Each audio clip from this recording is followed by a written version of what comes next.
A snapshot of the March quarter earnings season would be incomplete without listening to management speak about their outlook for the coming year. Auto and FMCG leaders sounded pessimistic while bankers expressed hope. Let's talk about this and more with the head of research at Motilal Oswal Securities, Gautam Duggad, whose team has gathered and analyzed some of the key points made during management interactions in this very wonderful report called Voices, which they come out at the end of every quarter. We're doing this interaction a bit late, but it's never too late to figure out, Gautam, who is confident and who is not. A brief snapshot of who you believed came out with a confident commentary and which are the ones, the spaces, which came out with pessimistic commentary. Hi, good morning. See, as far as the quarter gone by is concerned, the commentary-wise, I think barring corporate banks, we haven't seen any sign of confidence emerging from the corporate commentaries. On the contrary, you saw weakening of commentaries in broad spectrum of sectors like consumption or automobiles.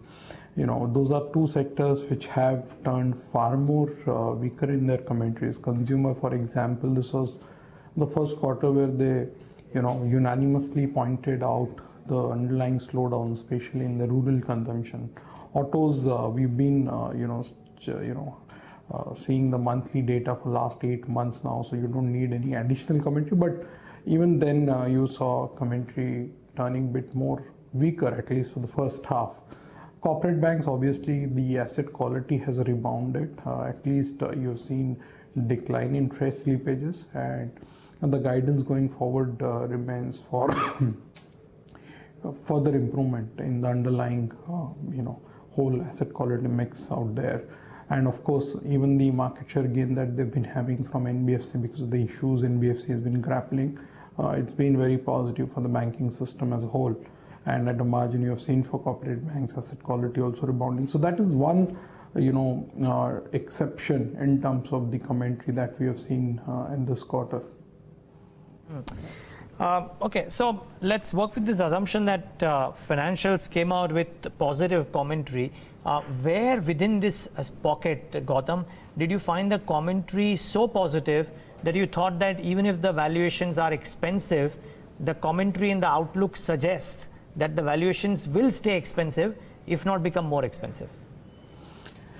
See, in financials, as far as valuations are concerned, barring the top quality retail banks like HDFC Bank and Kotak Bank, for rest of the universe, the valuations are not very expensive. Well, they have become little more richer in the last 6 to 9 months, but they are not yet, at a stage where it can be called expensive.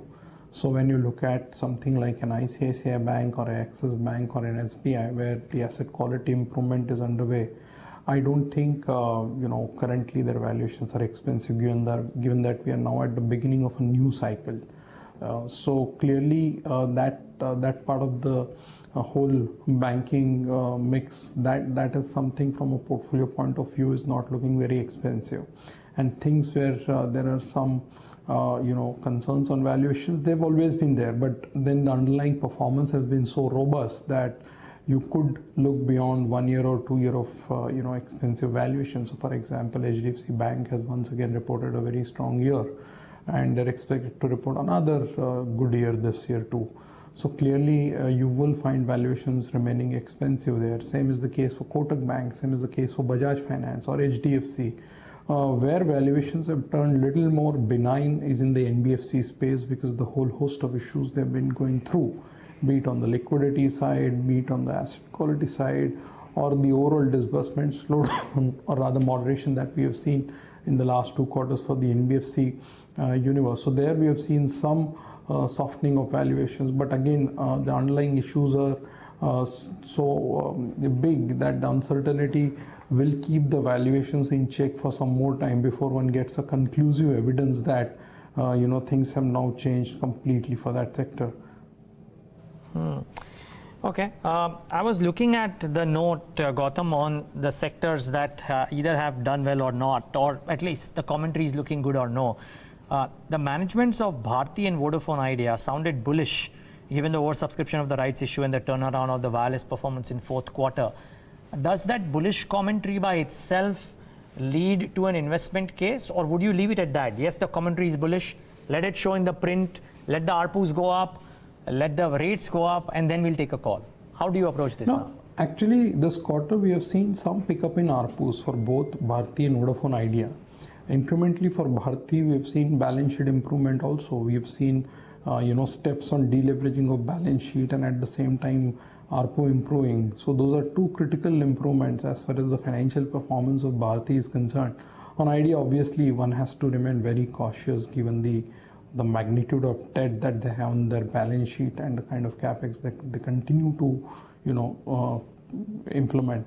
So within telecom, our view has been very clear that while things are looking better, you will never be able to say that with 100% confidence, because you always have a competitive intensity which is very elevated, and at any given point of time you always have to keep one eye on what Jio is doing and how the whole the ARPU mix is panning out. So while one quarter has been good, I will not jump on to the whole sector and say it's a buy for every stock in that space. Any which ways, you just have two stocks in that space now. We are more biased towards Bharti. We had added Bharti back in our model portfolio in January around 300 levels when we felt the valuations were reasonably attractive now, and we are persisting with that call even now. Okay, there is quite a bit of mention of consumers, so I'll talk about that for a bit, Gautam.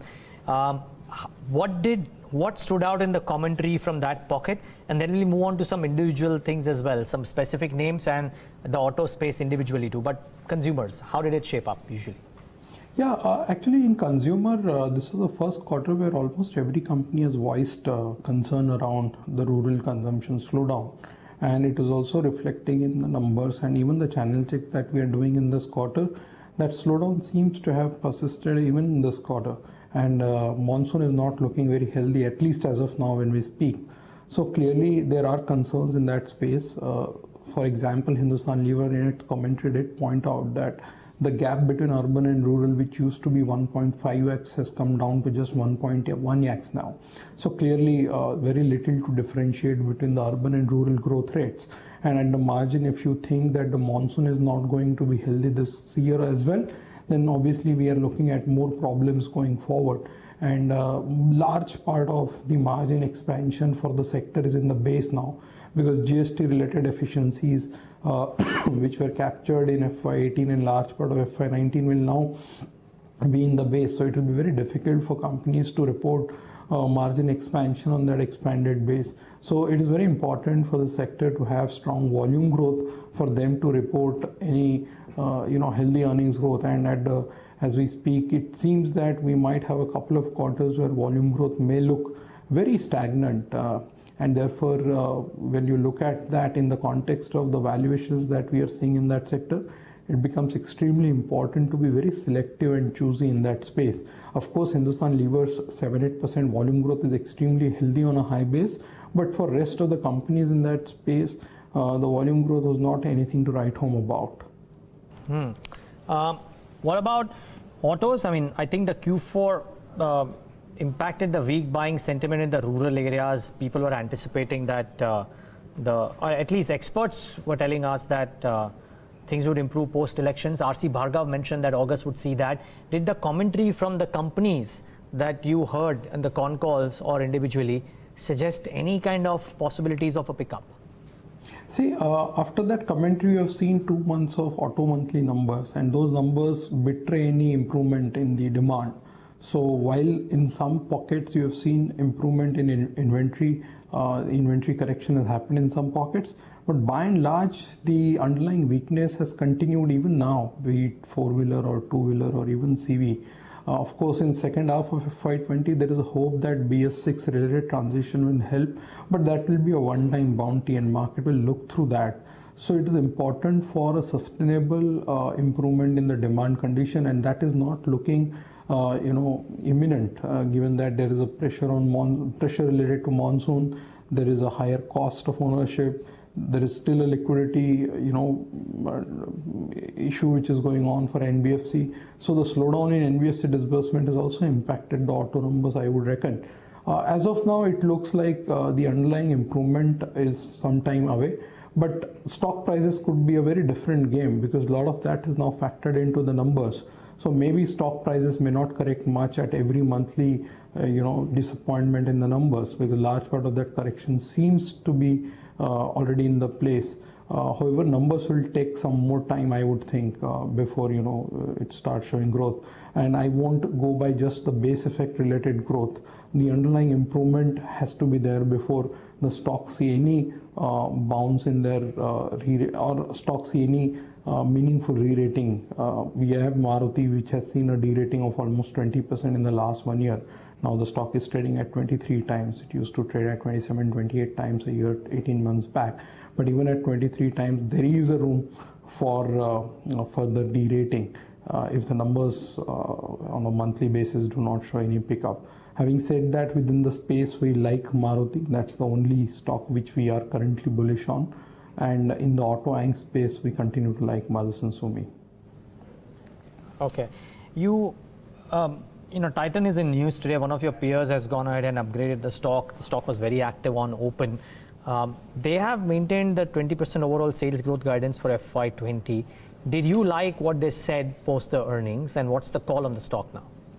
See, Anil, every conversation we've had in the last 3 or 4 years, we've been highlighting about Titan as a top consumption pick for us in India. And that call continues. We still feel that there is enough opportunity in this stock to make money. The underlying market share shift in favor of organized players is still happening, and within that, Titan has executed extremely well in the last 2.5 years, be it on the expansion plans, on the jewelry, or even new launches, and gaining more shares away city-wise, even areas geographically where they used to be that weak.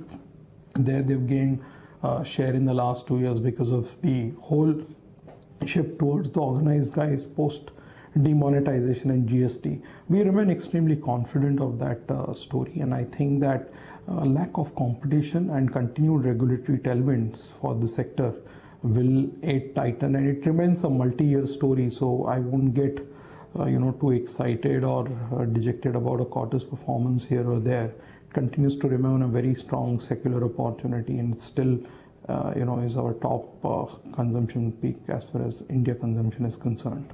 Okay. HUL, as I read your mail as well, and as we heard management on the call and the press release as well talk about this, that they believe that the growth rates of the past will come back, and they were satisfied with the performance on all fronts in the quarter. What's your sense on that stock? I think as far as HUL is concerned, the gap on execution that they have created and then expanded in the last 5 years versus the other consumer peers, be it on the domestic side or on the MNC side, is too big now to be bridged. So their performance will obviously stand out, and whether it is go-to-market or on innovation, new launches, creating the whole YMI architecture, that has helped them a lot in outperforming the smaller peers. So just look at the numbers over the last 3 years. They've been growing at 2x or 3x on volume growth front versus peers which are 1/4 or 1/5 in size. Secondly, on 7 years on a trot, they've delivered gross and EBITDA margin expansion every single year. I think 30 out of 31 quarters they've delivered a EBITDA margin expansion, and I think they're moving towards a 25% EBITDA margin mark in my view. They've been very opportunistic to benefit from this whole GST transition as well, which they've implemented it very well. So I think while quarter's number can be disappointment here or there, but it's a stock which you want to own for the next 5 or 10 years to play the whole India consumption story, because there are still opportunities in various categories in which they are present, where there is a under penetration as well as under consumption which is prevalent, and the competition in a lot of their categories, while one looks at quarter-to-quarter basis, it looks elevated in some category, but when you look at it on a structural basis over the last 3-4 years, they have created a huge gap versus competition in several of their categories. Okay. One last question, Gautam, and that's on utilities. Now, various companies have come out, Power Grid, NTPC, etc. The commentary from some of those was positive, some of those was neutral. What would the verdict be? See, the only good thing one can talk about utility space is valuations, which are very cheap, 1.2 times, 1.3 times. But beyond that, there is not much to talk about because they've continuously flattered to deceive in the last 5-6 years. When you look at the earnings growth of the sector, be it NTPC or be it Power Grid. On valuation parameters, we do like Coal India, we do like Power Grid. Coal India is trading at a dividend yield of 7-8% and a P of mid-single digit. Valuations are at a substantial discount for a lot of these names. But then the underlying performance has not inspired at all. And at any given point of time, there are some regulatory issues or some balance sheet related issues which keep cropping up. So while it can be a part of the portfolio from a valuation perspective to lend some defense to your portfolio in a volatile market, but if you're looking for a substantial upside, then this is not a space where one should be looking at. Okay, well, I hope investors take on board some of these points. They are coming in from a perspective of Motilal Oswal analyzing the commentary that is coming from various companies after the quarterly numbers were out. Gautam, really good doing this chat with you today. Thanks much for taking the time out. Thank you. With that, it's a wrap on this leg of Indian Open. On the note that the markets are doing well, 264 points up for the Nifty Bank. So we are holding on. We may not be at the highest point of the day, but we are holding on fine for the time being. Broader market's not doing too badly. The market breadth is positive, save for an IRB and the ADAG group stocks and Jet Airways, of course. The rest of the market seems to be in ship shape for now. Wrap it up. Up next is the F&O Show.